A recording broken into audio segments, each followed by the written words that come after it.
Okay, ladies and gentlemen, welcome to this TADAT podcast. Here within the podcast, we have several panelists. As you can see, we have Director Revenue Nairobi City County, that is Shaban Asman. We have John Chakasikwa.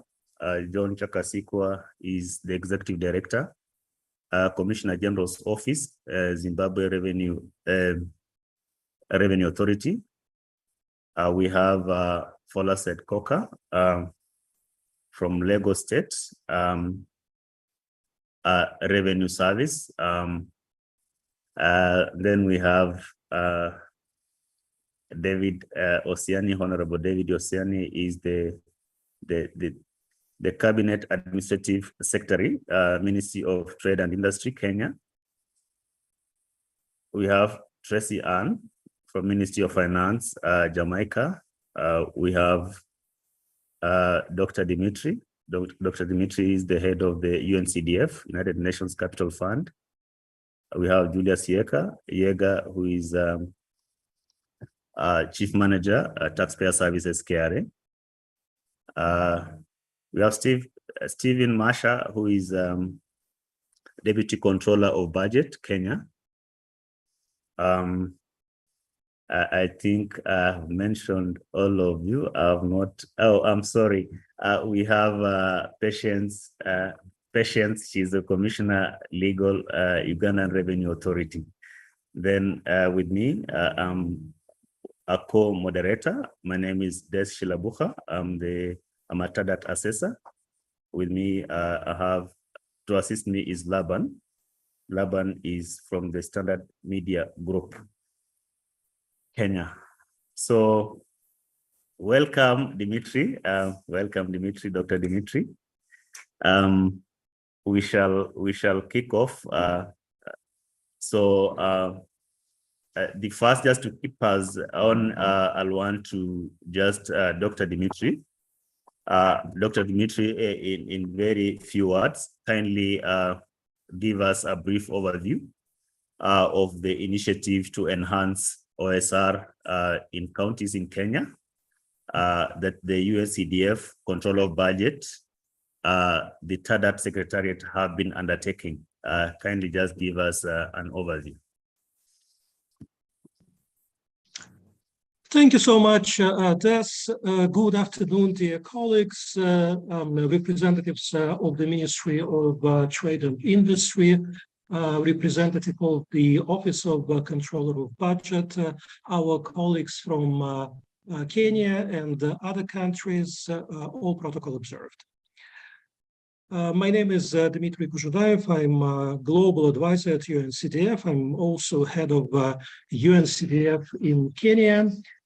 Allow me to welcome you all and to thank all our colleagues, starting with the TADAT Secretariat and its head, Mr. Justin Zaka, as well as all other colleagues for contributing to the TADAT assessments in Kenya and for helping organize this event.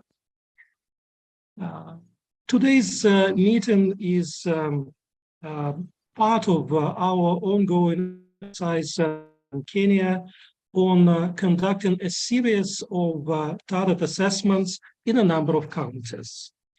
It originated within the UN Joint Program on support to devolution in Kenya, and particularly our efforts to improve mobilization of domestic revenues for development at the local level through improved tax administration. But it has expanded beyond the original counties into a number of other counties, including, for example, Nairobi and Mombasa, which were not part of the original group of counties, but which have a very significant own source revenue generation potential. As you may know from the most recent report of the Commission on Revenue Allocation, 95% of Kenya counties significantly underperform against their revenue potential. Almost 66% of all counties collect 4 times less own source revenues than their potential indicates. And another 30% indicate at least 2 times less against the potential. So we are facing a significant challenge here, and through the assessments, as well as through other supporting activities, which included a workshop with the participation of our colleagues from Uganda, Zimbabwe, and Jamaica, who shared their best experiences. We have been able to discuss the root causes of the TADAT findings and of the current OSR situation in Kenyan counties, using the examples and good practices that have been worked out and successfully applied in other countries. Some of them quite close, and some of them, such as Jamaica, quite far. But as we know, the challenges of tax administration are very similar in developing countries, and so even the experiences coming from Jamaica have proven to be quite useful. We would like to continue our cooperation with Kenyan counties by helping them to go beyond the findings of TADAT and really focus on how the bottlenecks and the shortcomings that have been identified during the TADAT assessments can be addressed, and what we can do, or rather what the counties can do in practice, and can do it in a relatively short period of time to significantly improve their OSR situation. And in this exercise, TADAT has proven to be a very effective instrument because it allows counties to baseline their situation against good international experiences. It also helps them understand where they underdeliver and which good practices, good international practices, have not yet been established in their counties, and how they can replicate those practices to the benefit of their administration and, of course, to the benefit of their populations, so that Kenya can implement its development objectives and make a step or two closer towards the achievement of the Sustainable Development Goals. Thank you for your attention, colleagues, and I look forward to our discussions today. Thank you, Dr. Dimitri. Thank you very much. Dr. Dimitri has just explained the journey that we have undergone through this process. So I'll go direct to Honorable Osiani. Could you kindly just highlight to us what is the value of a functional revenue management system to investors in Kenya? Here, when we talk about a revenue management system, we are talking of the chain, right from when the taxpayers declare and pay taxes, and how they are collected. They are collected by the KRA and the Kenyan counties, who are also tax administrations in their right. And these monies are normally kept at the various accounts in Central Bank of Kenya. And then they are normally spent either through, for the counties, the money is, the counties need to do a requisition to control of budget to spend the monies that they have collected in form of the OSR. And national taxes are normally, they go through to an exchequer account the National Treasury and the Exchequer, in consultation with Parliament, they do the expenditure side. So this journey to an investor, how could you just describe the value of a functional revenue management system? Because we know currently, like any other investor, he will need to come in and ask questions on how taxes are administered in Kenya, what kind of taxes he's supposed to pay to the country, either to the National Tax Authority, the KRA, and the county governments. So that is, in light of this, this is what we just want you to articulate.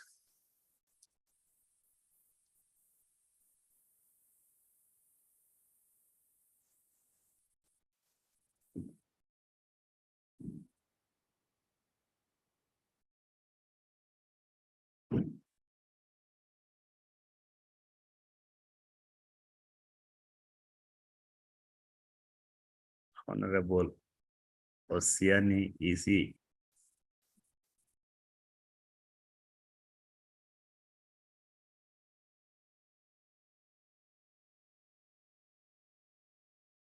It's like we've lost Honorable Osiani.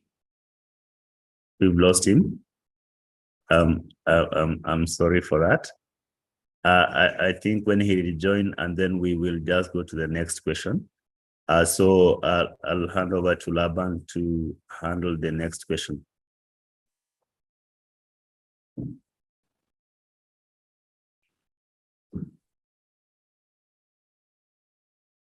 Hi, everyone, and a very good afternoon to you from Nairobi and from wherever you're tuning in from.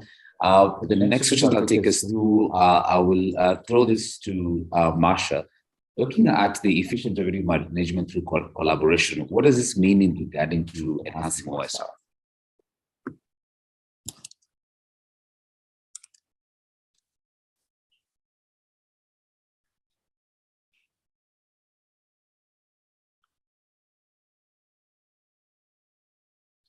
Marsha, are you there? Sorry, could I request that you repeat the question?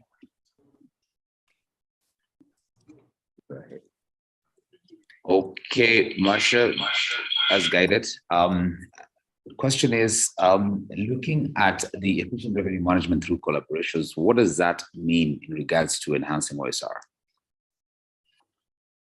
Thank you very much for that question.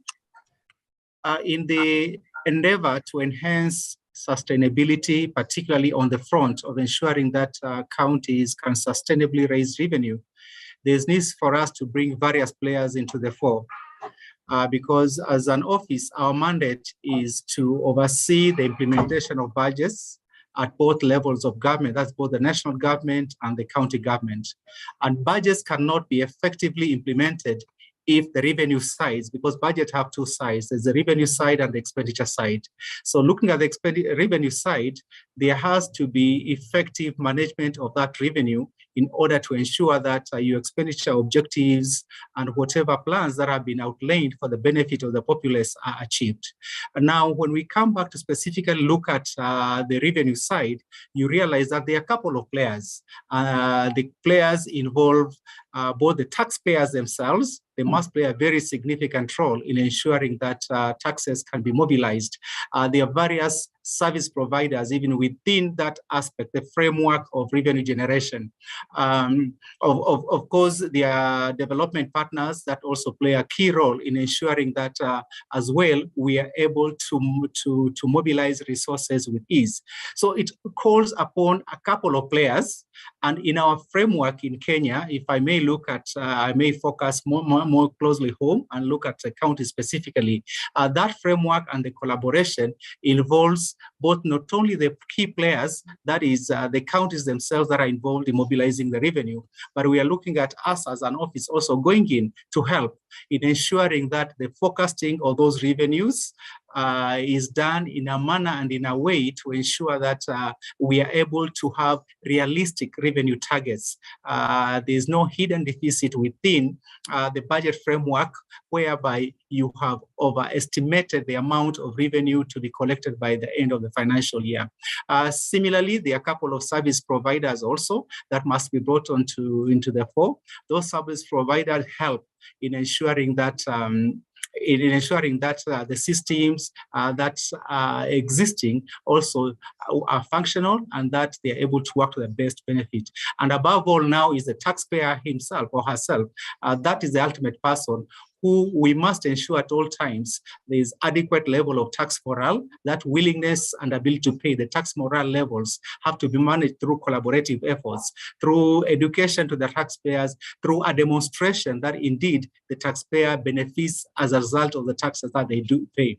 So it's basically not a one-stop shop. There are many players, and for you to achieve the best optimum output, you must put in place strategies that bring into collaboration of all these players, including that now again the other institutions like ourselves that are independent and ultimately have a key role to play as far as the public finance management framework is concerned in the country. Thank you, and back to you.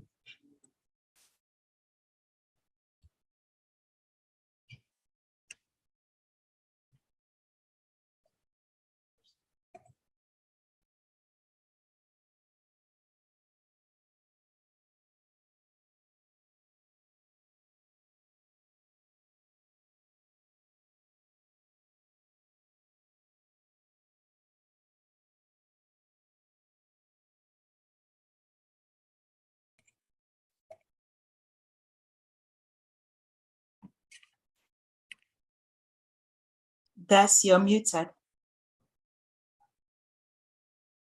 Sorry. I'm very sorry. I'm sorry. Very sorry. So the next question I'm putting to Shaban. Shaban is Director of Revenue, Nairobi City County. Shaban, just want you to describe the journey through the TADAT training and now the assessment that Nairobi City County underwent.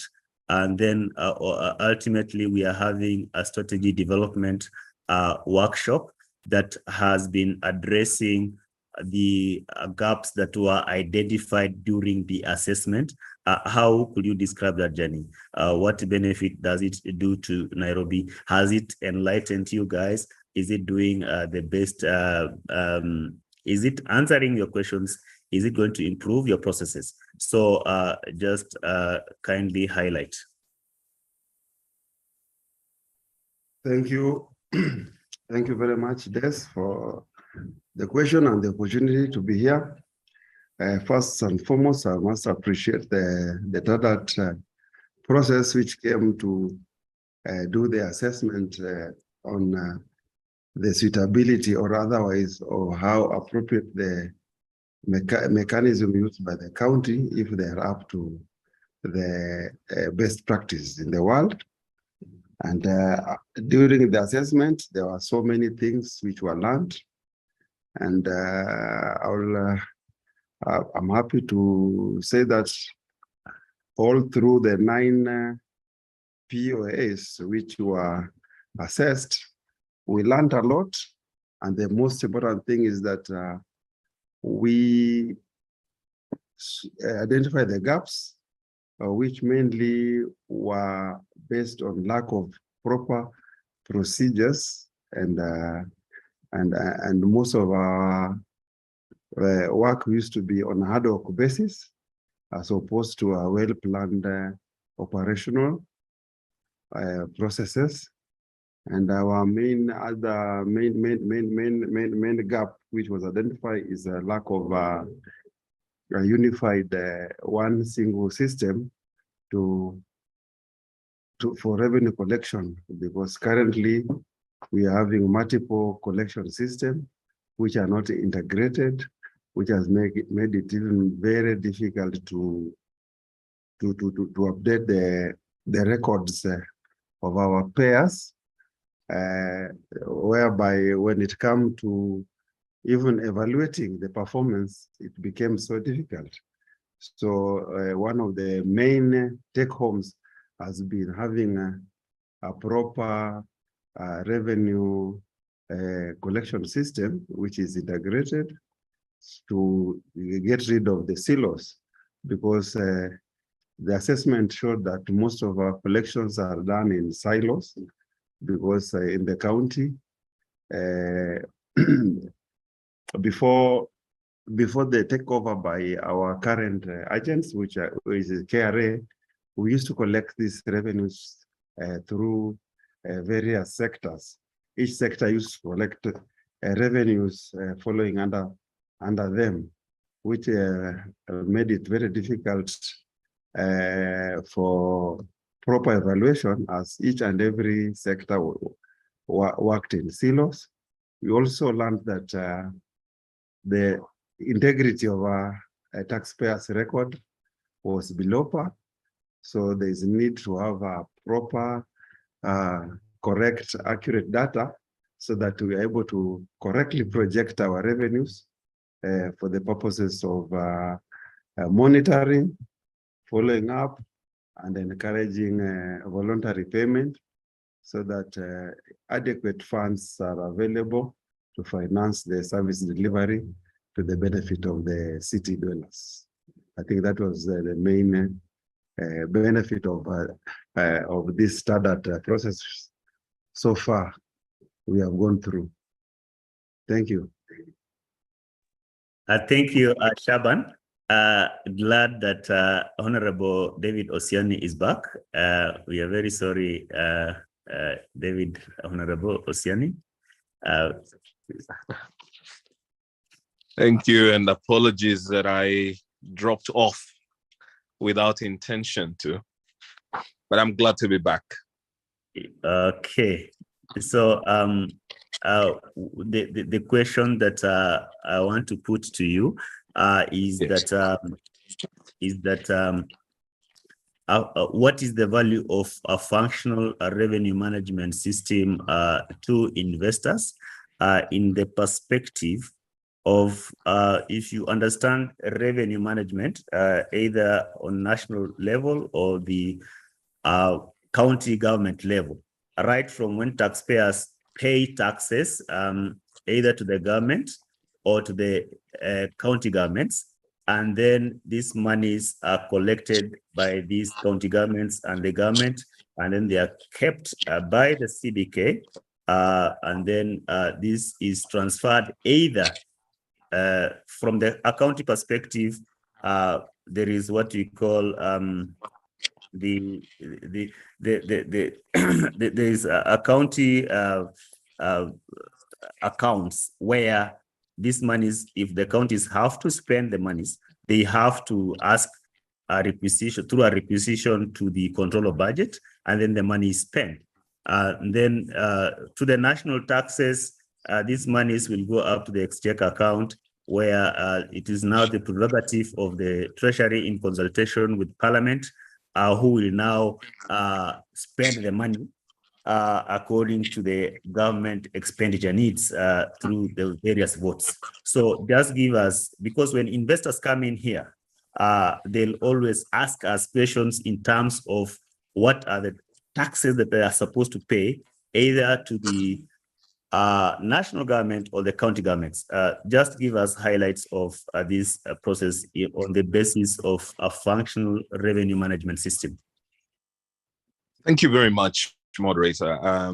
Again, apologies for having dropped off, as I said. My name is Honorable David Osiani, as has been mentioned.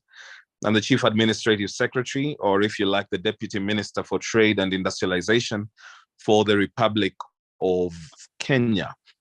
I think nothing could be more important than a functional revenue management system.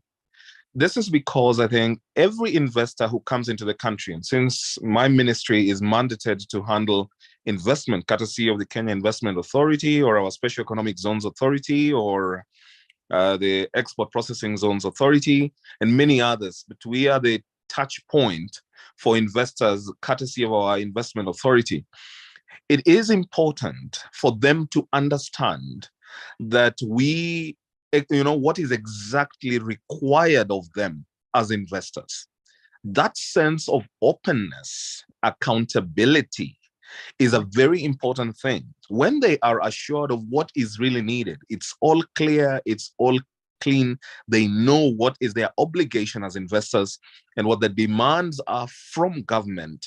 In cases like our Special Economic Zone program or Export Processing Zone program, where we have incentives that are aligned to taxes, then they also know what is clearly needed of them. When we have a working and functional revenue management system, and here I'm saying collection, then it helps them to have, they then have confidence in our country. And that investor confidence has a ripple effect, because most of these investors then say, hey, we have come into a country like Kenya, and we have realized that their revenue management system works well. And we have seen them calling each other. An investor comes and tells the other investor, this is the destination. You're aware that this work alongside all the other agencies here at our ministry, at Treasury, where the Kenya Revenue Authority is domiciled, and all the other actors have worked to ensure that we move Kenya up the ease of doing business index. In Africa, Kenya now stands as the third country that enjoys ease of doing business. And that, working and functional revenue management system has been a key pillar to getting us here, only behind Rwanda and Mauritius. And so we reap from the fruits of the good work that's been done by our Revenue Authority. We have the Commission for Revenue Allocation. After collection by KRA, allocation is another whole dynamic. But for investors, I think what's important is, how do we pay our taxes? Is it easy to pay our taxes? Do we know what taxes are that we pay? And there's been a good job going on around that, and it's very important. I couldn't understate it. I mean, I couldn't overstate this more than I have already done. I hope that's as satisfactory as it gets.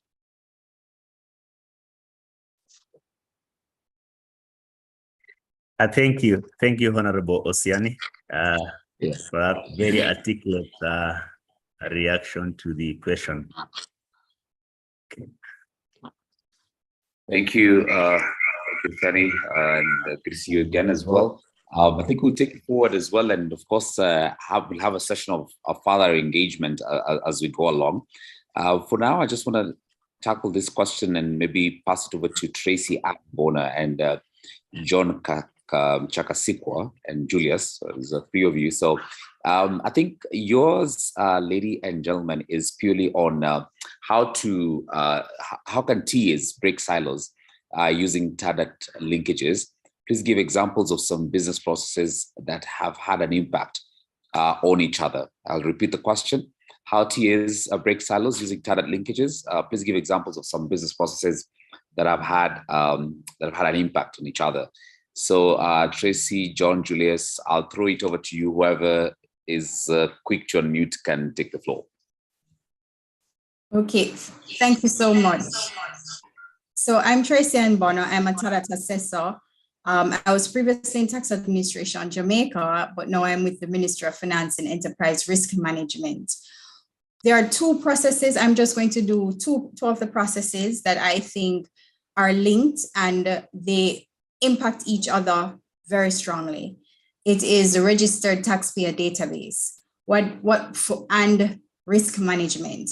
What you'll find, if that database is not robust, if the information there is not correct, it's not accurate, it is not up to date, what you will find is that the foundation risk assessment or the data gathering in order to assess and analyze risk in the tax administration, both that of compliance risks and human and operational risk, what you'll find is that the risk management activities are all for naught. The results will not impact compliance initiatives. The compliance initiatives would be out of scope and would not be able to yield the benefits of the risk management as you would have hoped. Thank you. Over back to you.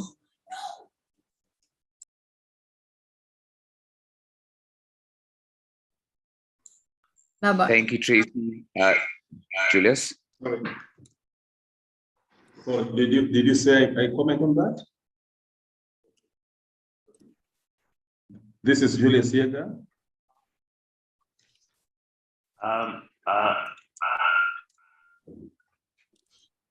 Hello? Yes, Julius, go ahead, please. Thank you very much. I wanted to comment about Core 1 and Core 3 and how it impacts on revenue mobilization. And based on what you just raised a few minutes ago, I wanted to say that when you have the right taxpayer database, the bottom line is that now when you want to encourage voluntary compliance under Core 3, it becomes very easy because you have what I would call targeted capacity building. You know whom you are addressing. And that is exactly what has saved us so much at the Kenya Revenue Authority. What we have always done is to ensure that when we are conducting training to encourage voluntary compliance, we ensure that each and every tax service office spread all over the country, we apply Core 1 and we also apply Core 3. And this has made it very easy for us to know who are our taxpayers, what are their challenges, and if they have the disputes, again, we are also able to see to it that that is done and the right person is addressed. So I would encourage those who want to learn from what we have gone through to make use of the TADAT processes in coming up with their procedures and processes in addressing their areas. That's what I wanted to pass across. Thank you.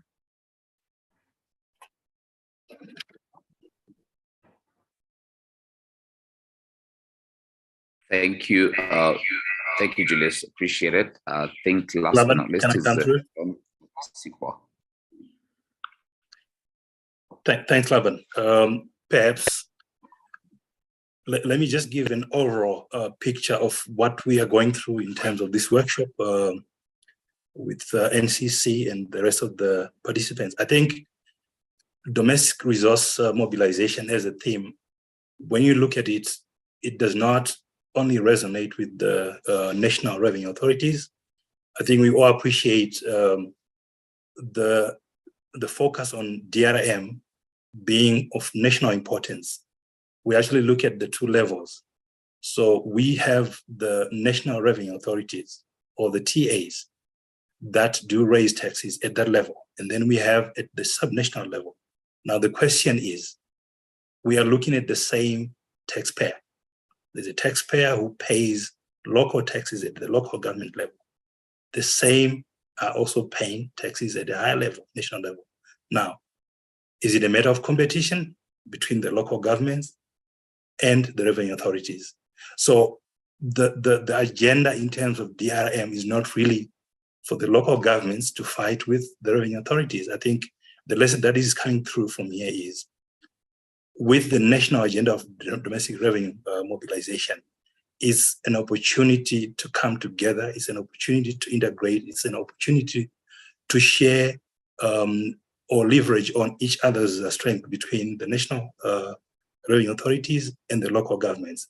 I think we all appreciate that the taxpayer we are talking about, they all belong to a certain county or a local government. That means if you look at the advantages of the local authorities who are closer to the tax base, they have that advantage of having boots on the ground. I think we all appreciate when it comes, for example, to informal taxes, they can reach easily to those informal players or taxpayers. At the same time, when you look at POA1, the strength in having your tax register strong and with integrity, the national revenue authorities have a strength in third-party information sources. They link up with national registration, register of companies, and the banks, which advantage they can then share with the local authorities. So, two things. Once we identify the advantages for the revenue authorities in terms of them administering tax, they then share that with the local authorities and vice versa. I think when all is said and done, you have a domestic revenue mobilization agenda at a national level that resonates not just with the revenue authority, but also with the local governments. And that synergy, that sharing, that collaboration, I think it gives a lot of advantage at a national level. So you link revenue authority, the revenue administration at national level, and PFM on the other side to balance both the revenue side and the expenditure side. Back to you, Des.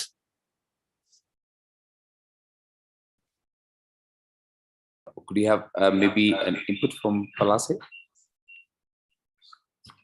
Patience, sorry, Patience, if you could just chime in. Okay, thank you so much, Laban. My name is Patience Tumsime Rwagumya. I am the Commissioner for Legal Services and Border Affairs in Uganda Revenue Authority, and I'm also a TADAT assessor. So moving on to the question that Laban you've asked, I think it is important in the context of a domestic resource mobilization. It is one of those key strategies that we all must embrace in terms of making sure that we raise sufficient revenues that are going to take our country to another level. And it is important that even as you move ahead, that the members as well get to find ways on how they can work together. So in terms of the linkages, and this is where that framework is very key, because it is able to bring into a framework that enables us who are in tax administration to find ways on how we can cooperate together, on where we can collaborate as tax authorities, on where we can share experiences. So moving on to the linkages, for instance, and this is where TADAT is beautiful. It has a framework that we are able to pick and be able to draw lessons or process or have manuals that are able to help us to improve. I'll give you just an example in terms of the linkages. If you look at POA 3, we are looking at voluntary compliance as opposed to dispute resolution.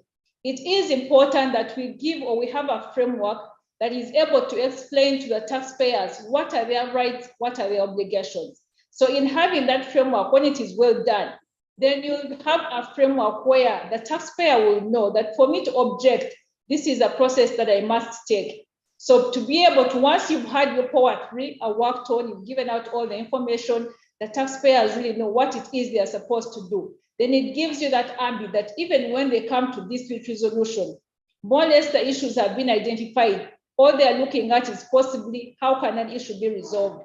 But it is not about that I did not know what I was supposed to do, because you would have handled that under POA 3. The other related area, for instance, I'll talk about is a risk management. When you use that framework for risk management, it is going to give you a good starting point in knowing who your taxpayers are. So you will be able to identify them and be able to classify them into the different levels. Are they high risk? If it is high risk, then what method of dispute resolution must you use? So linkages like that enable us to be able to understand our taxpayers better, which is very key really. For us to be able to move forward and raise sufficient revenues from the resources that we have, we must first of all understand who our taxpayers are. That is very key for all the processes that to go if you're to be able to move on. And it also relates to the integrity of our tax register, because that is a starting point.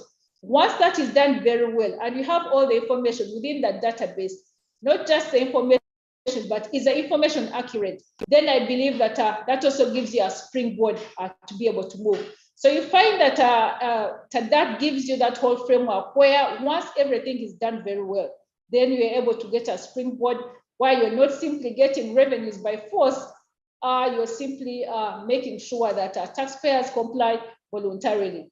Voluntary compliance is very key in a tax administration, because then what you need or what you're looking for is to make sure that taxpayers voluntarily comply, that you only have maybe few taxpayers that you have to run around with or to run after, but ultimately you want everybody to know, why am I paying my taxes? Why should I pay? And if I do not pay, what are the consequences? But then that all comes up into the TADAT linkages that once we work on together, then we are able to see the results. And lastly, maybe on that point, Laban, it is an issue we are talking about accountability and transparency. That is very key in terms of raising resources, in terms of being able to shift the culture of the taxpayers, because many of them indeed want to know, what is my money doing? That is a question that is very key if we're able to move along on this journey.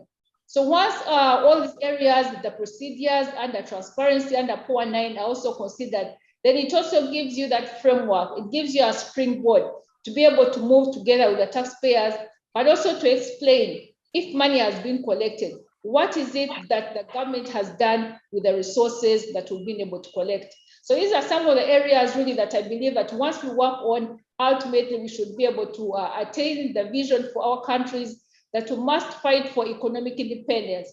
Economic independence, particularly for the African states, it is something that we all must work towards. It is an area that we must put all our efforts together. And this is where even this collaboration is very key, because we are able to learn experiences from the different states, from the different countries, from the different counties, but together we are all fighting for one vision. And I believe that once we continue with collaborations like this, once we continue with experiences and the sharing of information and supporting one another on this journey, we should be able to make a significant impact in the different tax administrations that we are currently serving. So Laban, I will possibly stop here for now. Thank you so much. Thank you, Patience. I think in your expertise, being in the legal and board affairs, of course, spoken extensively about breaking the silos and looking at fostering collaborations between national and sub-nationals.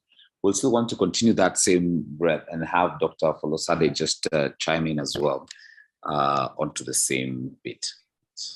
Okay, thank you, Laban, and good afternoon all. My name is Folashade Koka. I'm the current Director, Informal Sector and Special Duties for a subnational, the Lagos State Internal Revenue Service. So going back to the conversation, there are three main components for domestic resource mobilization. And one is organizational management and development. The other is communicating and prospecting, and then relationship building. And this ties together everything that TADAT stands for. Looking at integrity of the registered taxpayer base, you cannot divorce that from the impact that it has on voluntary compliance. Because as Patience also said, once you get the foundation right, you are able to build a structure that would last. And that's all that TADAT is all about. So you have an accurate database that has an impact on voluntary compliance. And then you also tie that to accountability. As she also said, it's very important that government policies and infrastructures and everything that government does goes back to let the taxpayers understand the link or the linkage between tax payments and the deliverables that government would make happen with respect to security, infrastructure, social development, and all that.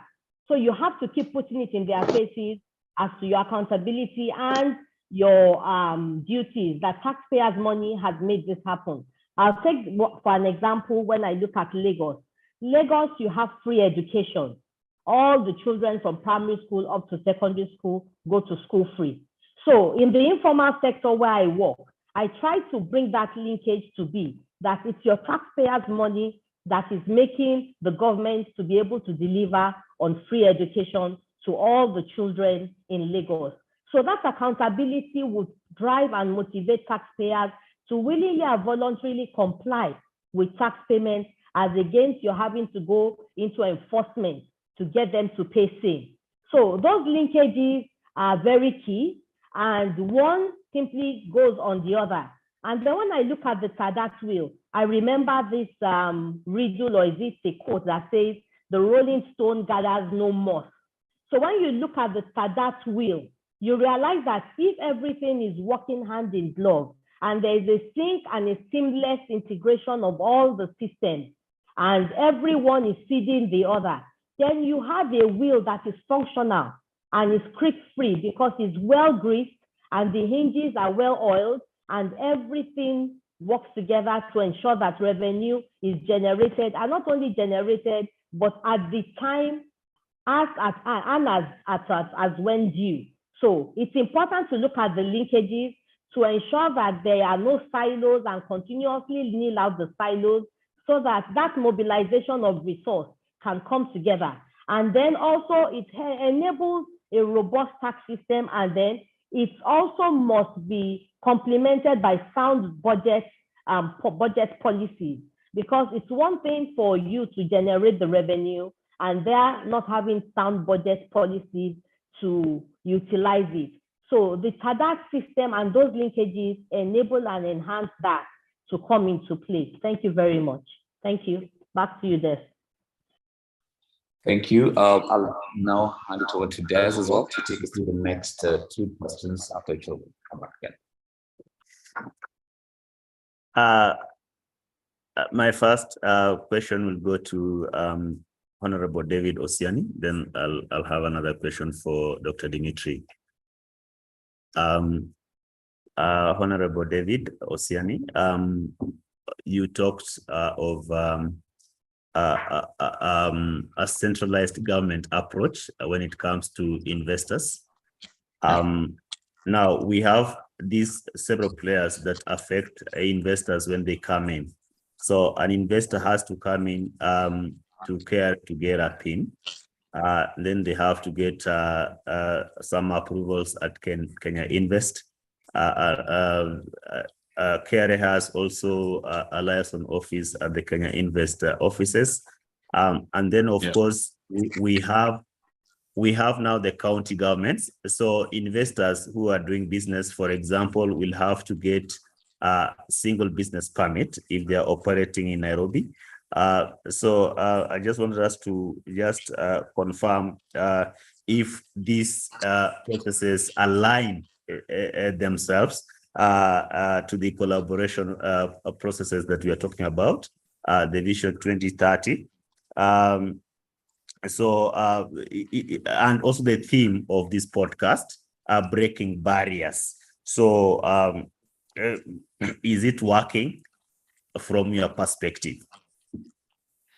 Thank you very much. I think that breaking barriers is our only way to move ahead in business. And breaking barriers means sometimes having to unify functions so that then what is done in one bit must not be replicated in another bit. Of course, we've made progress to first have at the Kenya Investment Authority what we call the one-stop center. The one-stop center envisages that if an investor were to come to our Kenya Investment Authority office, then they will find all these other functions, the Kenya Revenue Authority being one of the most key, handled in one place. However, my belief is we are able to graduate and move to a situation where if you get a license at the KRA headquarters, then the county knows that you're already licensed and must not ask for it.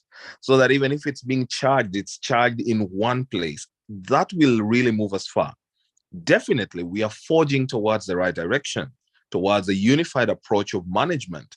And I thank TADAT for their contribution towards this journey of better services, unification of these services. If an investor is in Nairobi, for example, you'll find that their licenses, that they will have to be charged in this county, and they move to the next county, their charges on those.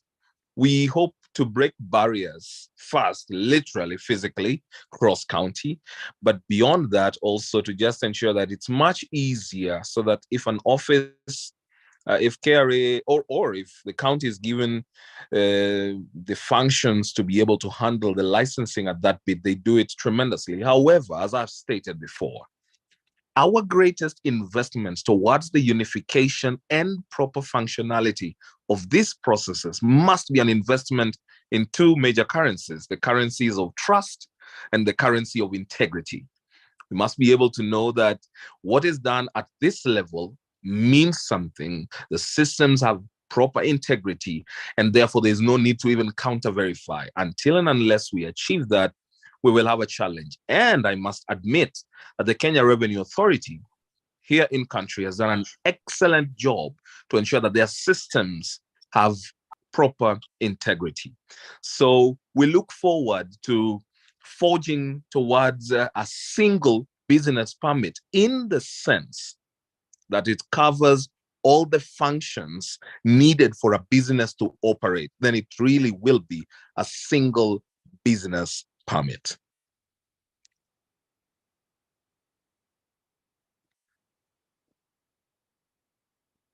I can't hear you, sir. You're muted. Sorry. Okay. Thank you. Thank you so much, Honorable David Osiani. You've really explained the unified process, especially that is available to investors. Now, Dr. Dimitri, just picking up from the two reactions from Honorable David Osiani, I just want you to maybe expound out from a donor perspective the effect of the domestic resource mobilization vis-a-vis now the TADAT linkages, and for the benefit of the other listeners and the other facilitators in the room, TADAT simply means Tax Administration Diagnostic Assessment Tool that has been developed by the IMF that checks the strengths and weaknesses of a tax administration. That is the meaning of TADAT. And then when our facilitators, panelists talk about the POAs, the methodology is made up of 9 areas. So there is the POA is performance outcome area 1, 2, 3, up to 9. So we don't really want to go into the explanations of the technical meaning of the areas, but just for the sake to have a general understanding. So Dr. Dimitri, then just coming to explain what I've just asked, and then you will also add in the role of what do you think the role of the UNCDF and other donor partners will play towards now enhancing this collaboration? Thank you so much, Des, and thank you for deciphering TADAT by the end of our conversation. It's better late than never. Well, from the development partners' perspective, we believe that the focus on improvement of local tax administration is important for several reasons. One of the major reasons is to enable local governments to exercise their mandated functions. And this is an extremely important consideration. If you think about it, then the whole raison d'etre for local governments is service delivery to the population. And we believe that local governments have some comparative advantages in that respect as compared to the central government. And in particular, they have better allocative and productive efficiencies due to their closeness of the population and due to their ability to better identify the local preferences. However, it's very clear that if local governments don't have necessary financial resources for that, they will not be able to deliver on their development promise. Moreover, financial resources differ. And in many cases, we have seen an increasing reliance of local governments on central government transfers. This is, in our opinion, a somewhat unfortunate trend because whereas it allows local governments to deliver basic services, it takes away from them the sense of responsibility and the sense of accountability to the population, which are, I would say, the two major pillars on which local government is established. Reliance on central government transfers removes the incentives for local governments to engage in meaningful ways with the population and make sure that the services delivered really meet the expectations and needs of the locality. This is why UNCDF, among other development partners, says that strengthening the own source revenue and asset management functions at the local government level is an extremely important task. I have mentioned before how much Kenyan counties under-deliver against their potential, and this is still an issue. We have significantly improved the availability of finance and therefore the scope and quality of the services delivered at the local level if we manage to bring counties to the own source revenue frontier. And central government transfers are anyway not a unique answer to the issue of resource mobilization at the local level. The Chief Administrative Secretary has mentioned the importance of revenue collection in the context of, and tax administration in general, of course, in the context of investment. I had a discussion last week with the governor of Laikipia. As you know, Laikipia has moved with the issuance of the first subnational revenue-based bond in Kenya. But much as it addresses certain needs of the county, it is not sufficient for addressing some significant gaps, in particular in water supply and delivery. And here, where the county needs more resources, and those resources cannot be provided from the treasury, because ultimately, as you know, the situation in Kenya is such that subnational debt is guaranteed by the central government, meaning in practice that any subnational bond issue is backed by the treasury assets. So what Laikipia is considering at the moment is raising and structuring another bond, but a bond that would be issued by the county water supply company. And that, of course, requires, because it has to be revenue-based, there is no other way how it can be issued. It, of course, requires a strong revenue base. And it requires a well-performing tax administration, whether at the level of the county or at the level of that particular entity. That is kind of a secondary issue, but you cannot simply imagine some islands of perfect tax administration in the sea of poorly performing administration. It has to be more or less uniform. Our experience as a development partner in other countries shows that improvements in actual revenue administration and revenue collection can be achieved over a relatively short period of time to a level of, and I'm talking about a short time of a year or 2 years over a medium-term period, can be achieved to a level of 50 to 150%. What it really takes, it does not take so much money, it does not take so much expertise, but it does take a lot of political will. Because, and this is another experience, we know have political roots.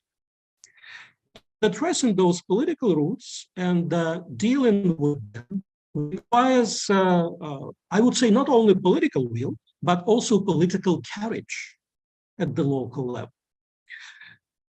As a development partner, UNCDF stands with our partner local governments and central governments. We are supporting the process of tax improvement and OSR collection through what we call quantitative and qualitative revenue diagnostics, where the qualitative part of it is based on TADAT, on Tax Administration Diagnostic Assessment Tool, which then moves towards development of very specific and costed revenue enhancement action plans. And we provide both technical expertise and financial incentives in the form of matching grants or recoverable grants to facilitate and fund implementation of such revenue enhancement action plans. So we look forward to our continued engagement with Kenyan counties, as well as, and this is extremely important, I believe it came out very clearly, with all other relevant partners, not only relevant ministries, departments, and agencies at the central level, but also civil society and the private sector at the local and central levels. Thank you. Thank you, Dr. Dimitri, for that very elaborate reaction to what I just asked. I just want to bring to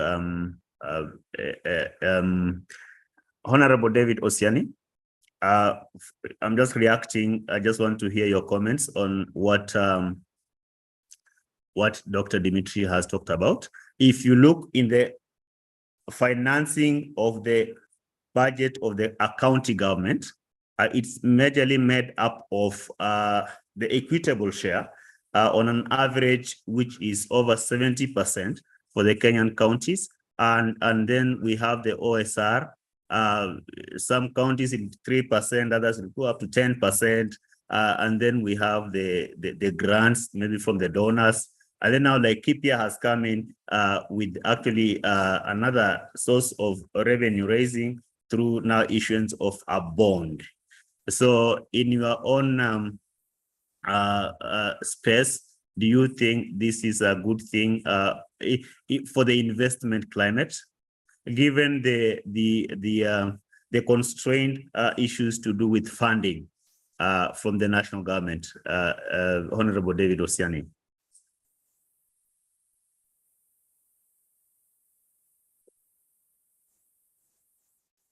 Oh, sorry. It's like he's not on his mic now.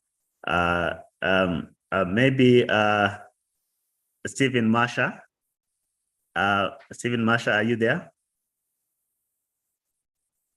I am here. Yeah. So I am here, yes. Yes. So I just wanted to comment on the issue of the Laikipia County going towards now issuance of bond to finance its budget. How do you receive it from the perspective of the Office of Control of Budget as another source of revenue for financing their budgets? From where we sit, borrowing is one of the sources. You earlier indicated that counties receive fundings in various categories. There is the equitable share, which is receivable from the nationally collected revenue. There is also conditional grants that are also received either from development partners, or sometimes it may be a share of the national government's resources that are given to the counties to undertake specific objectives where counties are better placed to deliver on those objective areas than the national government. There is also now the critical one, which is the on-source revenue, where counties under the constitution, they are permitted to raise revenue from specific tax categories, that is land rates, and so it can also charge a fee for service. This is also another source of revenue. But coming back to the last one, the one that we are of concern to you is the borrowing. Whether counties can go out there, raise money in the open markets, bond. I want to mention that our public finance management framework requires equity. You cannot burden future generations. Even as we go out to borrow, we must ensure that that which we borrow today is justifiable, as equitable as possible, even for future generations.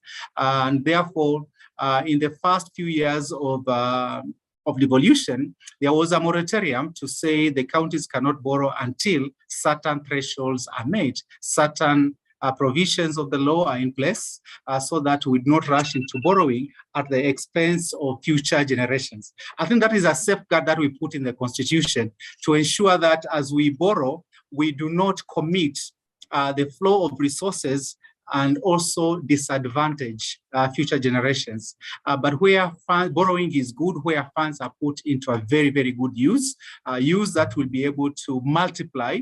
That multiplier effect is what we are looking for and be able to generate resources. The long and short of it is that it is a good way to diversify, a good approach and a window that can give diversity. We can be able to diversify. We can be able to implement projects that we would otherwise not be able to implement because of lack of resources. It gives you an additional wiggle room. That additional wiggle room where you can be able to implement activities that if you are only to rely on your own sources, you would not be able to implement.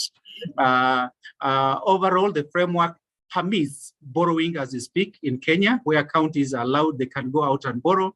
But one caveat is in order to safeguard the taxpayer, we have ensured in the framework that all borrowing must be guaranteed by the national government.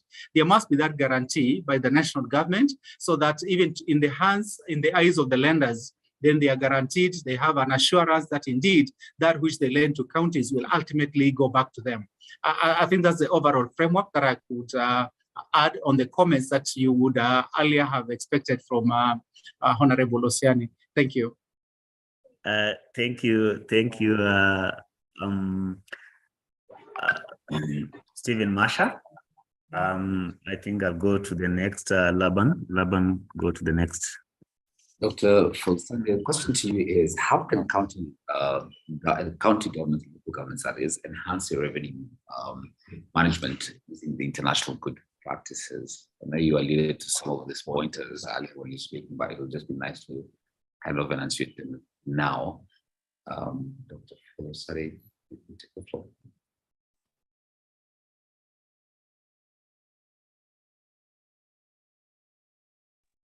Sorry, Laban, can you come back with the final part of that question? Sorry, say that again. Sorry? How can artists and local governments enhance their revenue management? This is by, that is using international good practices. Okay, thank you. Well, I'm not at the local government, but I can still speak to that using the state template, because working with the informal is basically like working with the grassroots of the country. So using the international good practice, I spoke earlier about accountability and transparency, because what I found out is that at the local government level, at the grassroots level, what they see is what they believe. They do not have much time to listen to you, but what they feel the pulse of the government and the impact of the government by the infrastructure and things around them. And they are not really IT savvy or knowledgeable. So what you can use to actually get the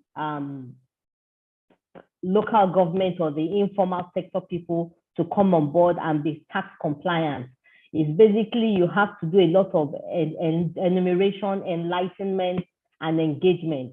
So there has to be a lot of stakeholders engagement in a language that they understand. So you simplify all the things that we've learned about the performance outcome areas, the benefits of being on the database, the impact to being counted as a citizen of the country, and the impact as to health, the benefits the government will try to put on the table, the impact as to health, security, provision of basic amenities, education for their children. So you bring this in, and these are also value adds from any economy or any government to its people. So this brings in good practice in the sense that you also try to do a lot of transparency.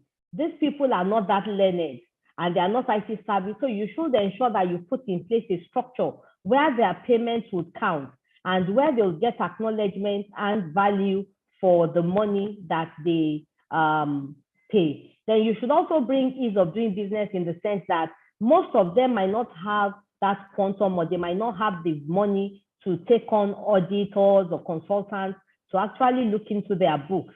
So you have to do a kind of simplified process where it's easy for them to pay either using the USSD code, so they can sit in the comfort of their businesses. And I found out that a lot of people at the local government level also do not have the time to leave their businesses and go about looking for tax stations to pay their taxes.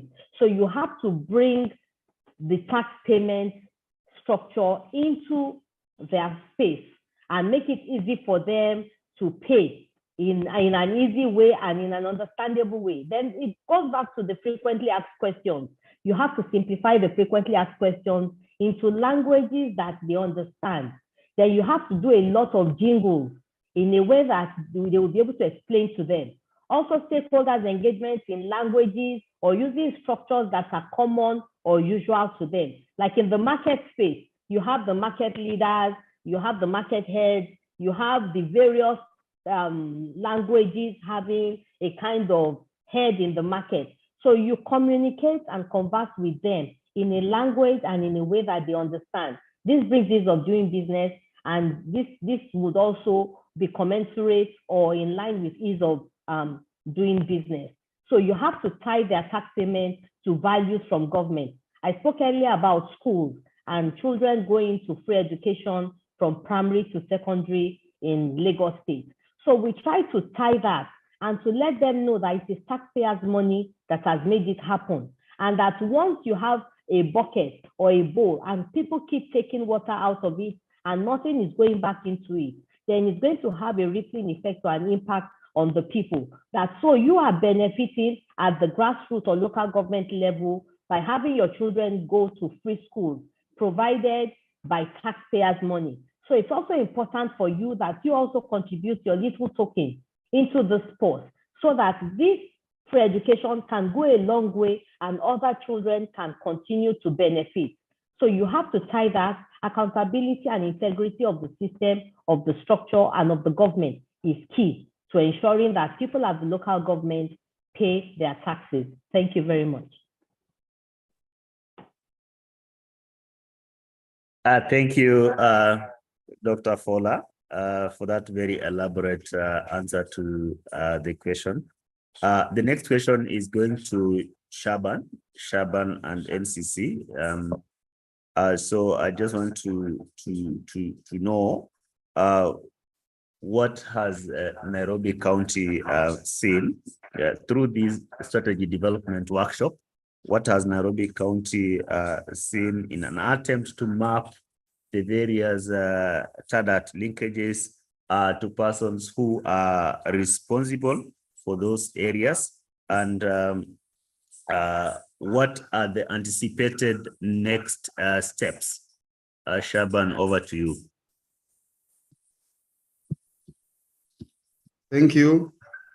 As I said earlier, we learned a lot from the TADAT assessment, and after the report, we are currently going through the report, through all the POAs, and identifying the gaps. We are coming up with the proposed intervention with the specific person, responsible person for each and every POA, with the proposed action line, and in our plan we propose that some of these interventions and proposals have got there are those which can be done immediately, there are those which can be done in medium term, and those of long term. So we have properly profile them and identify each and every action line, and we hope that by end of this week we will come up with an appropriate plan with the proper action line, with proper timeline, with specific people, and some of the intervention include capacity building, which may require some funding, and we also need assistance from the TADAT organization, because we need some expertise so that we can have our people having the same capacity, so that we are able to be at the, even if at the best, not at the best practice, but nearing the best practice. And what has come out also very clearly is that these things are dynamic. They need to be reviewed from time to time. But in a nutshell, we have what we will call a roadmap, whereby we have identified all the gaps which were highlighted in the PR report, and with the suggestions. And in fact, in the last 2 weeks, we have been reviewing them and coming up with the appropriate action plan. And I believe that with the support of the TADAT team, the Nairobi City County will move from the current rating towards nearing the best practice in the world. And that will ensure that the county is able to not only to do proper focusing for its revenue, but effectively collect the same, account for the same, and increase the same, and have adequate funding to provide, to fund for the service provision to the benefit of Nairobian, which in turn will, in fact, encourage even compliance from the Nairobians. Thank you. Thank you. Thank you, Shaban. I think it's a question that has come through again, and I think this is we can direct to, because this is, what are the key takeaways and collaborations supporting each other within Kenya and cross-border? That's from the ongoing strategy planning workshop. Patience, throwing it to you.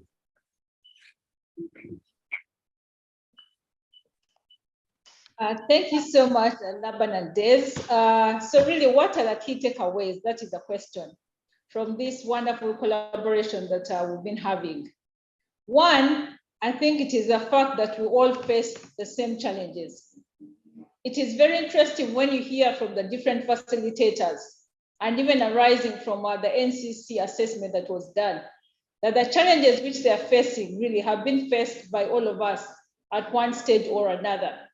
So that is a very good starting point, because then you're able to see that indeed there is hope, or that you can change things along the way. So for me, I think that is one of the things that has come through very prominently.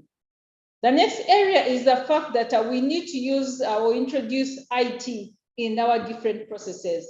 We are all operating in a very manual environment, but when you see the challenges that come through in having a manual environment as opposed to an IT environment, then you realize that we in tax administration, all of us, we must make an effort to be able to automate the different processes that we have, because then that gives us a lot of mileage. And the best example here really is in terms of the database, but also being able to share information with the rest of maybe the stakeholders. So it is very important that even as we work through, we are able to design or find ways on how we can get support to be able to automate the different processes that we have within the different administrations. The other area is the fact that we do not have to reinvent the wheel. It has been done elsewhere. And here I'd like to quote my dear friend, Mr. Zaki from the TADAT Secretariat. He says, you do not have to reinvent the wheel, because it has been done elsewhere. Somebody else has actually done it. And through this collaboration and the hearing from the different facilitators, sharing experiences, from Nigeria, from the URA, from KRA, you realize that you can actually get an area where you immediately go to a person for support. For instance, I can go to Dr. Fowler. Now I know if I need to get something very good in a prosecution, I simply have to give her a phone call and be able to get what they have done and be able to replicate the same in a NCC or even in the URA, KRA. So this is one of the things really that is very beautiful about engagements and collaboration like this, that you can use the contacts, that you're able to get the experiences that somebody has gone through and they've been able to implement this successfully. And then you're able to bring it back home and customize it to some extent, but then it will be able to serve the same purpose. So you find that our frameworks like this and from this strategy workshop that we have had, that is so much that we have learned. There are many areas, and the good thing or the beauty about raising taxes in tax administration is that the environment is constantly changing. That is another area that I think that we need all to agree on. It is constantly changing. So you might find that the one solution that you implemented today will probably not serve the same purpose 2 years down the road. So it is important for us to continuously have these collaborations, to continue the discussions that even as we move together, can we be able to step back and look at what we have done and implemented and ask ourselves, is there something else that we can do to be able to make a difference? So that continuous assessment, that continuous collaboration with the peers is what is going to take us to another level. Because then when you hear from your peer who has gone through the same experience, then you're confident that you can actually do it. Because then you know you're operating under the same circumstances, more or less. The environment is more or less the same. Even the tax laws that we do implement, which is very good, is that they're all within the same framework.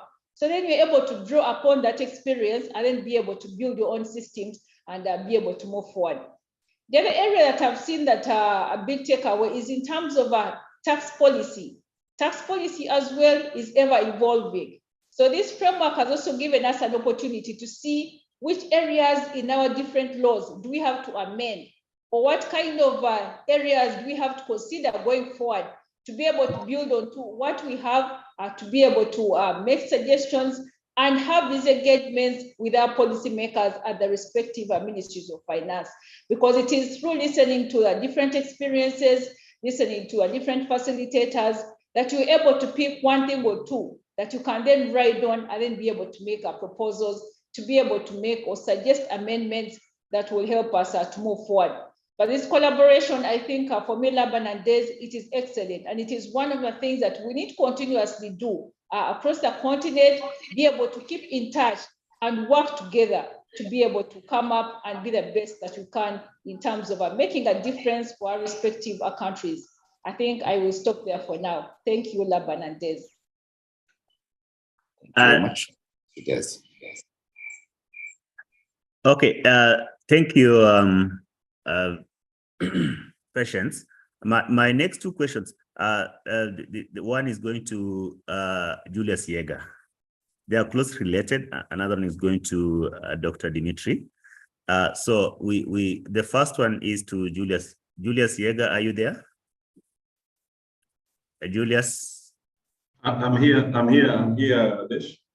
Yeah, so the ideals or the objectives of this workshop, the strategy development workshop, was to actually make use of the low-hanging fruits.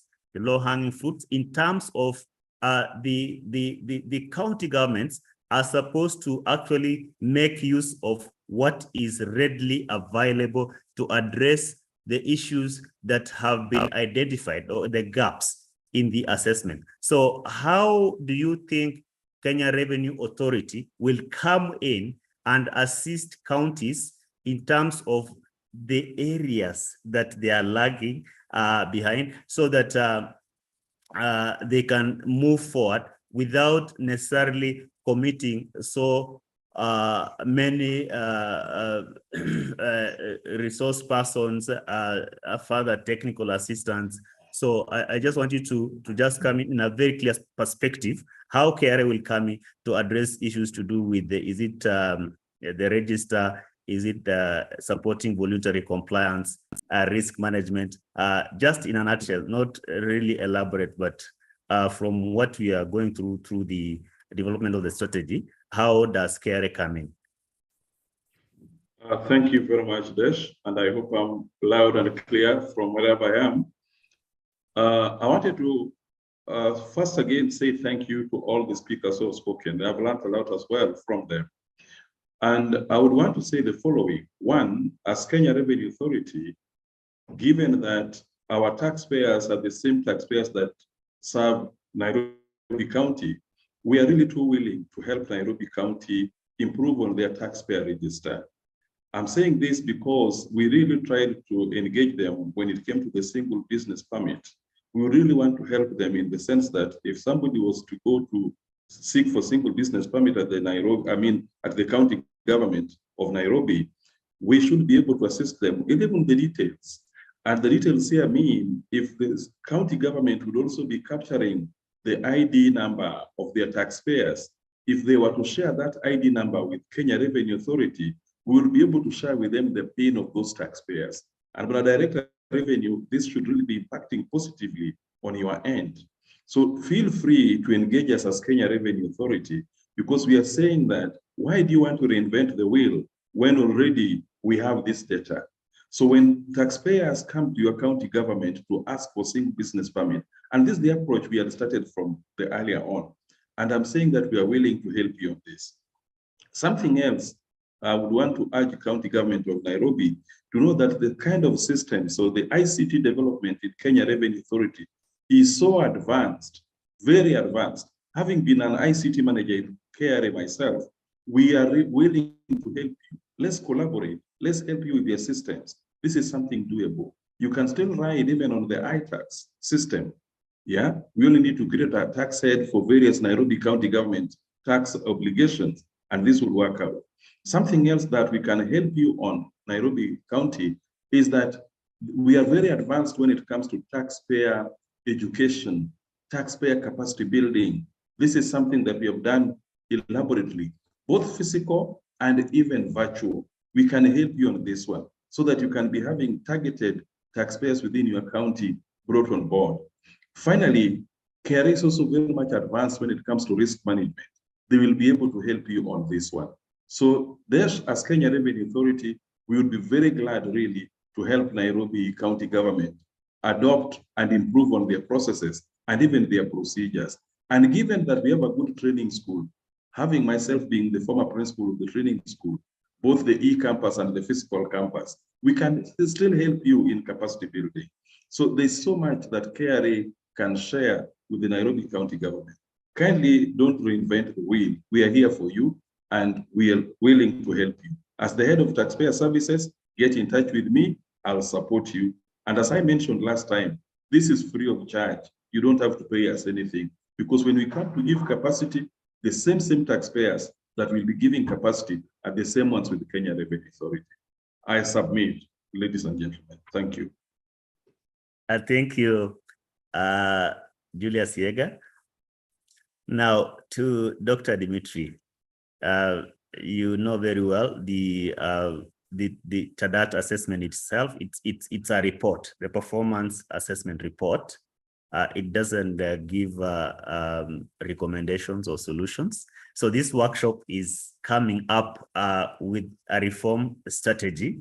What is your comment from a donor's perspective? If I know the the strategy paper will be shared with you and the other donors, so that we believe that donors will come in specifically maybe to address some areas and run with them. So we just want to hear your reactions to this. Well, as we have discussed, and I believe it was quite clear during today's conversation, we need reforms and actions at two levels. One is the county level. And our strategic workshop focused mostly on the county level. But the second level, where we also need to choose pertaining to own source revenue generation at the local level, is the central level. And it concerns the fiscal and budget autonomy of local governments. So going to the level of the counties, the major resource and the major emphasis where the low-hanging fruits are available is improving the tax effort at the county level. Because, as you know, the total revenue generation is tax effort times tax base. Even without significant changes in the tax base, Simply improving the tax effort results in this 50 to 150% improvement, which I have mentioned before. And this usually does not require any significant funding. What it does require, and again, I mentioned this before, is political will and political courage.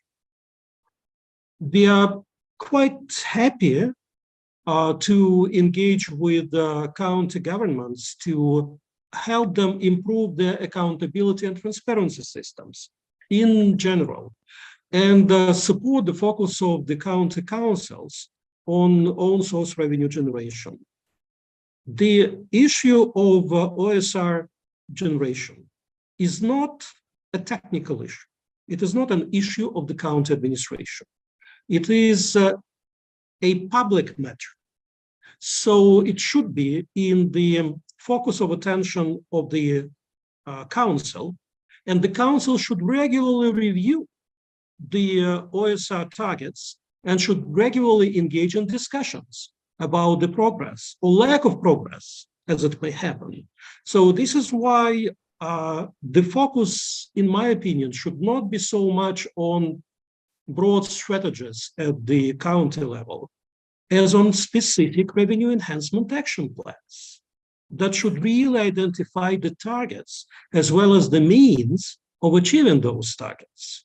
This is where the major challenge is. And this is, in fact, a litmus test, if you wish, of the actual willingness of counties to make improvements and changes for the better in this area. And as I said, we are quite happy to support this revenue enhancement action planning at the county level. Over. Thank you. As we come to the close, I'll have two questions. One to Stephen Masha, another one to John Chakasikwa. Stephen Masha, we will just want you to elaborate briefly on the recent government policy on embracing TADAT at the Intergovernmental Budget and Economic Council. Could you just give us some highlights? Thank you, Des, for the question, and thank you all the participants and listeners. As a government, one of the issues that has been bedeviling devolution has been the rise on pending bills. The level of pending bills has been increasing year in, year out. So as an office that is responsible for overseeing the implementation of budgets at the two levels of government, we picked this as a very, very important issue, because it has caused a lot of suffering, not only to the companies, but also largely to the Kenyan population, and also some effect on even the tax outcome that comes from the activities that these companies do undertake.